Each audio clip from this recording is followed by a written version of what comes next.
언급하고 싶지 않은 인물에 대한 얘기인데 할 수밖에 없는 게 지금 언론 전체에 이슈가 이분 때문에 생기는 이슈가 있어가지고 거론을 안 하면 재미없는 방송이 돼버려요. 그래서 저 불가피하게 우리 방송이 계속 이현주 때리기를 하고 있는데 본의 아니게 그 의원님을 악의 구렁텅이로 좀 밀어넣는 것 같아서 죄송합니다.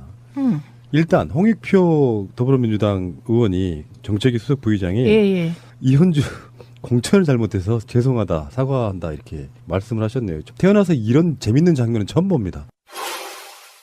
국민의당 수석 부대표인 이현주 의원의 발언은 매우 부적절합니다. 물론 우리 더불어민주당 책임도 있습니다. 국민들에게 죄송합니다. 공천 과정 허술해서 공천에서 당선까지 시켜서 그렇습니다. 이런 반교육적, 반노동적, 반여성적 발언을 한 수석 부대표에 대해서는 국민의당에서 반드시 조치가 있어야 된다고 생각합니다. 국민의당의 당론이 그러한 제보를 듣겠습니다. 근데 이게 맞는 얘기죠. 2012년에 4월에 저희가 공천한 거 맞고요. 예, 민주통합당 때 공천한 거 맞고 제가 문성근 선배랑 국민의 명령 해서 그 민주통합당까지 쭉 왔잖아요.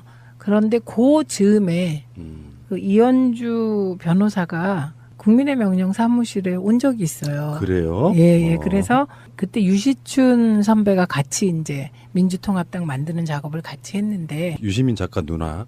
네. 그렇게 말씀하시면 싫어하세요. 유시민이 유시춘 동생이다 이렇게 얘기해야 된대요. 예. 저도 여자 유시민이라는 말 안 좋아해요. 아 그렇구나. 네. 언젠가는 유시민에게 남자 채민이라고 할 날이 오지 않을까요? 좀 남자 채민이가 예능 프로에서 날아다니시더라고. 예, 그래서 온 적이 있어요. 근데 그때 이제 공천 받을 수 있을까 해서 이제 문을 두드렸던 거고요. 그러니까 그만큼 그 권력 의지가 강했다는 거죠. 성향 자체는 뭐 민주 진보적인 사람은 아니었던 것 같아요. 지금 아닌 게 아니고 오히려 지금 얘기하는 거 보면 반노동, 반시민, 예, 반민주 뭐 이런 거라 전혀 민주통합당 뭐 저희 성향은 아니죠. 그리고 반문의 기수시잖아요. 그러니까 권력을 잡는 거라면 어떤 변신도 가능한 사람. 저는 그렇게 봤거든요. 최근에. 네, 그렇기도 하고 SNS를 통해서 이런 얘기도 있잖아요. 지금은 이현주 의원이 반문의 기수라 뜨는데 그래서 요즘 이현주 의원하고 박모 의원하고 누가 더 텔레비에 많이 나오냐. 그러니까 박모 의원도 친문 패권 욕하고 막 이럴 때는 방송 탔는데 요새는 무엇 때문인지 반문을 안 하니까 텔레비 못 나오시는 거 아니냐 이런 얘기 막 하세요. 그리고 이현주 이분이 뜨는 건 보면 주로 문재인 정부를 포퓰리즘 독재라고 하고 이런 거 언론이 받는 거잖아요. 제가 한번 얘기 안 했던가요? 저한테 19대 때 기자가 찾아와가지고 그 문재인 대표 시절이었어요. 그때 문재인 대표 한 번만 비판해달라고. 왜? 그때 막 흔들릴 때 한 번만 비판해 주시면 이거 대서특필 할 수 있다. 제가 하면 최민희가 하면. 어떤 계열인지 몰랐나 보네요. 아니요. 알고. 언론에 나오고 싶으면 그렇게 하라는 취지죠. 이 또라이예요, 뭐예요? 저는 이런 걸 여러 장면 겪었어요. 여러분이 제가 이제 여기서 이렇게 제가 표현하긴 그렇지만 올곧게 한 길로 친노 친문의 길로 오는 게 그냥 있는 거 아니고요. 그래서 저보고 문재인 대표 한 번만 비판하면 일면 탑이다 이런 기자도 있었고요. 그때 언론 흐름이 그랬다는 거네. 그렇죠. 그러니까 문재인 대표 욕하면 일면 탑 방송 쫙 이렇게 되는 거예요. 미친놈들이네요. 아니, 그리고 저한테 그랬어요. 그럴 정도로 정치인은 언론에 나가고 싶어 한다고 생각하죠. 그랬고요. 그 다음에 2003년에는 제가 민원연 사무총장 시절일 때 동아일보 기자가 민원연 사무실에 죽을 치고 앉아 있었어요. 왜요? 정현주 KBS 사장 욕하는 칼럼 하나 써달라고. 미쳤구나. 그러면 이제 그게 일종의 딜이 되면서 언론에 나갈 수 있는 길이 되는데 저는 뭐 그런 웃기는 얼토당토하는 유혹들이 많이 있었죠. 그런 분위기라는 거예요. 그러니까 그게 이 친노 친문을 그렇게 보수 언론이나 기득권이 싫어하는 건 이유가 딱 하나죠. 우리가 믿고 가는 건 깨어있는 시민의 조직된 힘입니다. 네, 어떤 순간에도 기준이 그겁니다. 약 한 2, 3분 동안 그 사람 이름을 한 번도 안 꺼냈는데 제대로 디스가 되는 정말 훌륭한 역사적으로 남을 멘트 하신 거예요. 들으니까 이현주 이렇게 되는 거네. 재밌네. 홍익표 의원의 이 발언은 댓글을 보니까 이렇게 쓰여 있더라고요. 이현주를 매기는 최고의 신의 한 수. 사실은 이현주 개인의 성향은 50%, 나머지는 당 분위기 50%가 좌우하는 게 아닌가 싶어요. 더불어민주당이 있었다면 이런 발언 못하죠. 제가 팟캐스트 때 이현주 저격수로서 이현주 이 사람은 전 제명시켜도 무방할 정도의 어마어마한 죄를 저질렀다고 봐요. 그럼요. 이거는 있을 수 없는 발언이잖아요. 예, 어떤 이분의 그 얘기 중에 디스 당한 그룹이 어딘가 한번 보세요. 조리사분들, 영양사분들, 그다음에 간호조무사분들, 심지어 동네 아줌마들, 저 최민희, 남양주 아줌마. 제가 그래서 페북에 아줌마들이 아줌마들 단결로 국회를 바꾸자 이런 페북을 올렸다니까요. 아줌마 화났다 이런. 그럼 아줌마는 절반이잖아요. 지금 무슨 일을 지금 저지른 건지 본인이 모르는 것 그런 것 같아요. 지금. 그래서 쉴드가 이제 뭐 죄송하긴 하긴 했는데 쉴드가 사적 대화를 몰래 녹음해서 기사화하는 건 유감이다 하는데요. 정치인한테 사적 대화가 어디 있습니까? 없어요. 그리고요 기자하고 통화한 거잖아요. 그러니까 언론에 날라고. 기자가 해당 정치인에게 이러이러한 현안에 대해서 어떻게 생각하십니까? 라고 묻는 건 녹취가 나가지 않더라도 이현주는 언론에 대고 한 이야기랑 다를 게 하나도 없는 상태거든요. 이건 그쵸? 쉴드라고 할 수가 없는 거예요. 네, 그러니까 정치인은 이런 말이 있습니다. 부고 자기 죽었다만 아니면 어떻게든 방송을 타야 된다. 그래서 결국은 선거에 나가면 인지도 싸움이다 이런 얘기가 있어요. 그러니까 지금 이 이현주 의원이 이렇게 막 언론에서 욕 먹잖아요. 주로 90%가 욕이지만 나중에 욕은 다 없어지고 이현주라는 이름만 기억된다는 거예요. 근데 이제 이거는 깨어있는 시민들이 조직되어 있지 않을 때 얘기긴 해요. 예, 저는 그 깨어있는 시민들이 조직되길 바랍니다. 그 광명에서. 예. 그런데 그거를 정확하게 이용해서 뜬 분들이 많이 계세요. 머릿속에 지금 떠올려 보세요. 맞습니다. 예, 노무현 대통령 시절 참여정부에 노무현 대통령 흔들어서 뜬 분들 머릿속에 한번 그려보세요. 그리고 문재인 우리 대통령께서 정치에 입문한 이후 지난 5년 동안 문재인 흔들기로 뜬 분들 또 때로 문재인 흔들다가 친문으로 돌아서서 뜨는 분들 한번 쭉 머릿속에 그려보세요. 그래서 이게 정치인과 언론의 관계는 정말 숙명적인 관계이거든요. 그러니까 말씀하셨듯이 기자들은 무조건 녹음한대요. 당연하죠. 네, 무조건 녹음이에요. 그거를 네. 정치인들 다 알아요. 심지어 저도 모든 통화 녹음돼요. 저랑 통화하면. 어머, 몰랐네. 근데 써먹은 적은 한 번도 없지. 네, 당연히 언론 전문가시니까 이따가 이제 네, 그런 얘기가 나오겠지만 언론의 속성이 사실은 정치를 굉장히 나쁘게 만들어버리는 특성도 갖고 있잖아요. 자극적이고 주목받는 것들이 경쟁을 하다 보니까 언론은 사실 그런 사명감도 있어야 되잖아요. 역사적으로 뭔가 바람직한 방향으로 끌고 가려고 하는 사명이 있어야 되는데 너무 말초적인 방향으로만 가다 보니까 자극적이고 센 발언하는 정치인들을 키워주고 그 사람들이 그걸로 인지도가 생기고 그러면서 반대파 쪽에서는 소영웅 씨 대접받는 그런 분위기도 좀 즐기는 것 같고 그렇다 보니까 개판돼 버리는 거라고 생각이 들거든요. 정말로 바람직하게 뭔가를 열심히 활동하는 묵묵히 활동하는 우리 미니미니 의원님 같은 경우는 언론에 안 나는 거예요. 그래서 저 19대 때 언론에 가장 많이 난 비례인데요. 이제 예를 들자면 근데 이제 이거를 얼마나 일을 많이 했으면 저를 안 다뤄주고 싶었는데 그러겠어요. 이번에요. 우리 그 지역에서 어떤 분이 통신비 인하와 관련하여 사진을 분석했더니 언론들이 의도적으로 제가 나오는 사진은 저를 잘랐다는군요. 그러면서 진짜 그 지역 위원장님은 언론 기피 인물이신가 봐요. 그래요. 그래서 내가 네 그랬죠. 네. 기존의 언론과 등지고 정치하기는 좀 사실상 힘든 부분이 있죠. 그래도 푸나님이 계시잖아요. 그럼요.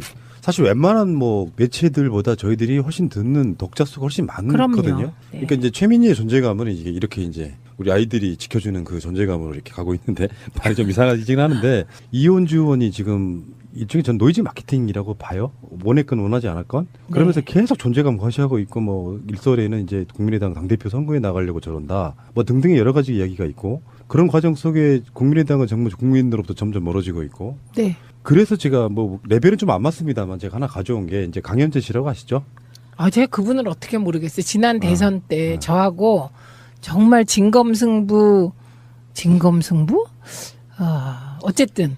현역도 안 해본 사람이 뭐 그렇게 레벨을 같이 그런 식으로 맞췄대요. 정표에. 아니 그거는 할 수 없죠. 뭐 그쪽 캠프의 대변인 맡고 막 이러니까. 근데 강현재 씨가 지금 국민의당을 탈당하면서 왜냐하면 악행이 되게 뛰어난 인물이고 악행이 유명한 사람이었기 때문에 그 사람이 그 당에서 뛰어내렸어요. 뭐 가끔씩 그런 표현하죠. 난파선에서 이렇게 탈출한다고.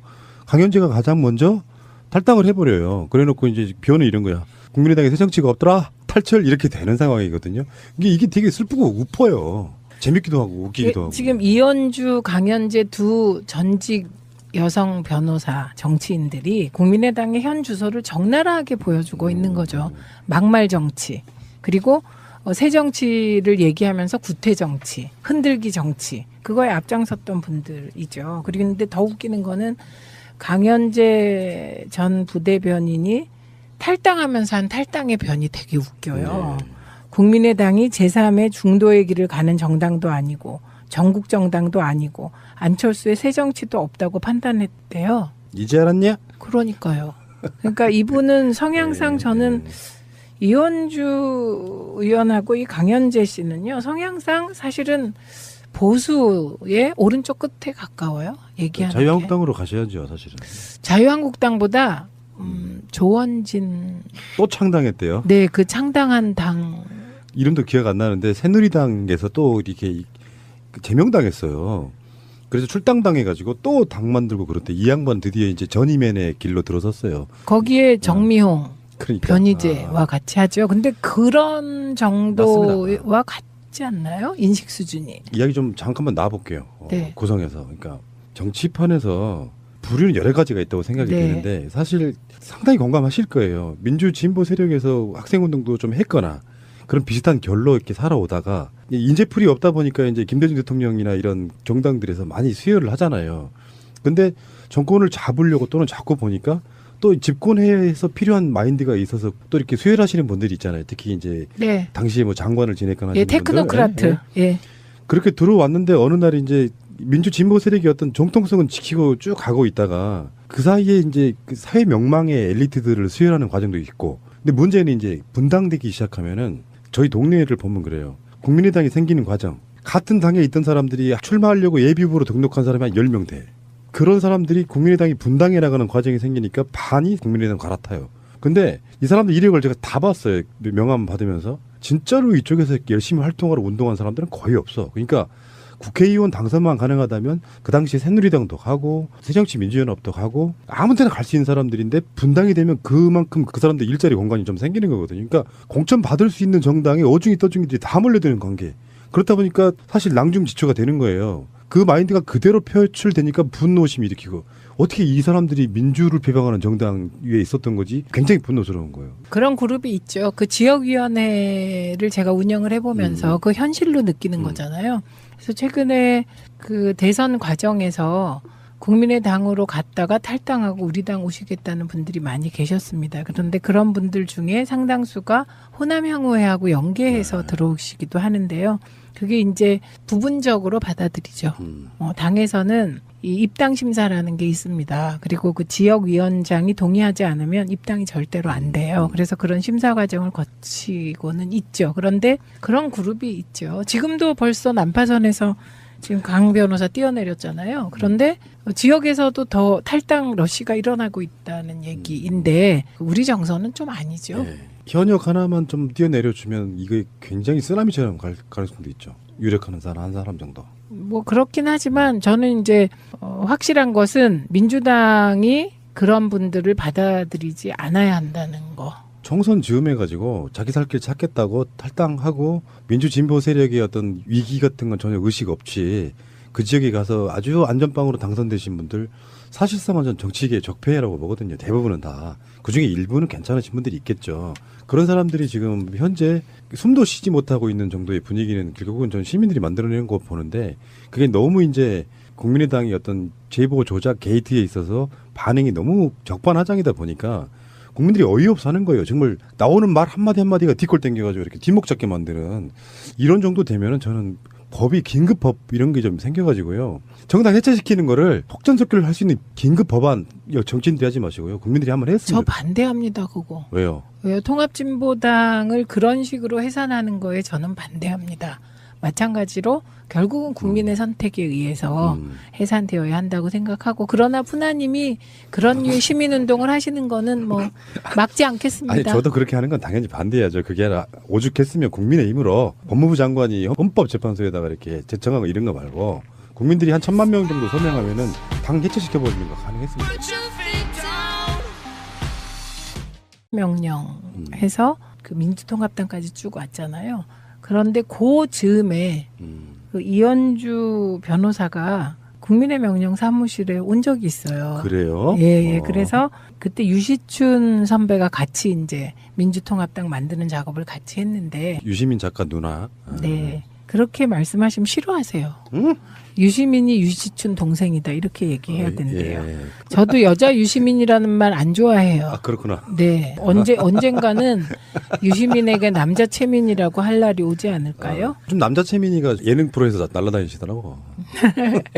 예, 그래서 온 적이 있어요. 근데 그때 이제 공천 받을 수 있을까 해서 이제 문을 두드렸던 거고요. 그러니까 그만큼 그 권력 의지가 강했다는 거죠. 성향 자체는 뭐 민주 진보적인 사람은 아니었던 것 같아요. 지금 아닌 게 하는 아니고 거요? 오히려 지금 얘기하는 거 보면 반노동, 반시민, 예, 반민주 뭐 이런 거라 전혀 민주통합당 뭐 저희 성향은 아니죠. 그리고 반문의 기수시잖아요.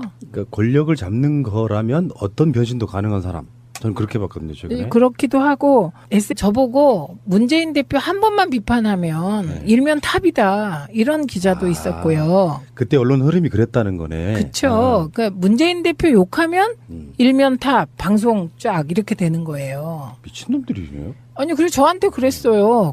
그럴 정도로 정치인은 언론에 나가고 싶어 한다고 생각하죠. 아, 그랬고요. 그 다음에 2003년에는 제가 민원연 사무총장 시절일 때 동아일보 기자가 민원연 사무실에 죽을 치고 앉아 있었어요. 왜요? 정현주 KBS 사장 욕하는 칼럼 하나 써달라고. 미쳤구나. 그러면 이제 그게 일종의 딜이 되면서 언론에 나갈 수 있는 길이 되는데 저는 뭐 그런 웃기는 얼토당토하는 유혹들이 많이 있었죠. 그런 분위기라는 거예요. 그러니까 예. 그게 이 친노 친문을 그렇게 보수 언론이나 기득권이 싫어하는 건 이유가 딱 하나죠. 우리가 믿고 가는 건 깨어있는 시민의 조직된 힘입니다. 네, 어떤 순간에도 기준이 그겁니다. 약 한 2, 3분 동안 그 사람 이름을 한 번도 안 꺼냈는데 제대로 디스가 되는 정말 훌륭한 역사적으로 남을 멘트 하신 거예요. 들으니까 이현주 이렇게 되는 거예요. SNS를 통해서 이런 얘기도 있잖아요. 지금은 이현주 의원이 반문의 기수라 뜨는데 그래서 요즘 이현주 의원하고 박모 의원하고 누가 더 텔레비에 많이 나오냐. 그러니까 박모 의원도 친문 패권 욕하고 막 이럴 때는 방송 탔는데 요새는 무엇 때문인지 반문을 안 하니까 텔레비 못 나오시는 거 아니냐 이런 얘기 막 하세요. 그리고 이현주 이분이 뜨는 건 보면 주로 문재인 정부를 포퓰리즘 독재라고 하고 이런 거 언론이 받는 거잖아요. 제가 한번 얘기 안 했던가요? 저한테 19대 때 기자가 찾아와가지고 그 문재인 대표 시절이었어요. 네. 그때 문재인 대표 한 번만 비판해 달라고. 왜? 그때 막 그러니까요. 흔들릴 때 한 네. 번만 비판해 주시면 이거 대서특필할 수 있다. 제가 하면 최민희가 하면. 어떤 계열인지 몰랐나 보네요. 아니요. 알고. 알고? 언론에 나오고 싶으면 그렇게 하라는 취지죠. 이 또라이예요, 뭐예요? 저는 이런 걸 여러 장면 겪었어요. 여러분이 제가 이제 여기서 이렇게 제가 표현하긴 그렇지만 올곧게 한 길로 친노 친문의 길로 오는 게 그냥 있는 거 아니고요. 그래서 거네. 재밌네. 홍익표 의원의 이 발언은 댓글을 보니까 이렇게 쓰여 있더라고요. 이현주를 매기는 최고의 신의 한 수. 사실은 이현주 개인의 성향은 50%, 나머지는 당 분위기 50%가 좌우하는 게 아닌가 싶어요. 더불어민주당이 있었다면 이런 발언 못하죠. 제가 팟캐스트 때 이현주 저격수로서 이현주 이 사람은 전 제명시켜도 무방할 정도의 어마어마한 죄를 저질렀다고 봐요. 그럼요. 이거는 있을 수 없는 발언이잖아요. 예, 어떤 이분의 그 얘기 중에 디스 당한 그룹이 어딘가 한번 보세요. 조리사분들, 영양사분들, 그다음에 간호조무사분들, 심지어 동네 아줌마들, 최민희, 남양주 아줌마. 제가 그래서 페북에 아줌마들이 아줌마들 단결로 국회를 바꾸자 이런 페북을 올렸다니까요. 아줌마 화났다 이런. 그럼 아줌마는 절반이잖아요. 지금 무슨 일을 지금 저지른 건지 본인이 모르는 것 그런 것 같아요. 지금. 그래서 쉴드가 이제 뭐 죄송하긴 하긴 했는데 쉴드가 사적 대화를 몰래 녹으면서 기사화하는 건 유감이다 하는데요. 정치인한테 사적 대화가 어디 있습니까? 없어요. 그리고요 기자하고 통화한 거잖아요. 그러니까 언론에 날라고. 기자가 언급하고 싶지 않은 인물에 대한 얘기인데 할 수밖에 없는 게 지금 언론 전체에 이슈가 이분 때문에 생기는 이슈가 있어가지고 거론을 안 하면 재미없는 방송이 돼버려요. 그래서 저 불가피하게 우리 방송이 계속 이현주 때리기를 하고 있는데 본의 아니게 그 의원님을 악의 구렁텅이로 좀 밀어넣는 것 같아서 죄송합니다. 일단 홍익표 더불어민주당 의원이 정책위 수석 부의장이 예. 이현주 공천을 잘못해서 죄송하다, 사과한다 이렇게 말씀을 하셨네요. 태어나서 이런 재밌는 장면은 처음 봅니다. 국민의당 수석부 대표인 이현주 의원의 발언은 매우 부적절합니다. 물론 우리 더불어민주당 책임도 있습니다. 국민들에게 죄송합니다. 공천 과정에 허술해서 공천에서 당선까지 시켜서 그렇습니다. 이런 반교육적, 반노동적, 반여성적 발언을 한 수석부 대표에 대해서는 국민의당에서 반드시 조치가 있어야 된다고 생각합니다. 국민의당의 당론이 그러한 제보를 듣겠습니다. 근데 이게 맞는 얘기죠. 2012년에 네. 4월에 저희가 공천한 거 맞고요. 예. 민주통합당 때 공천한 거 맞고, 제가 문성근 선배랑 국민의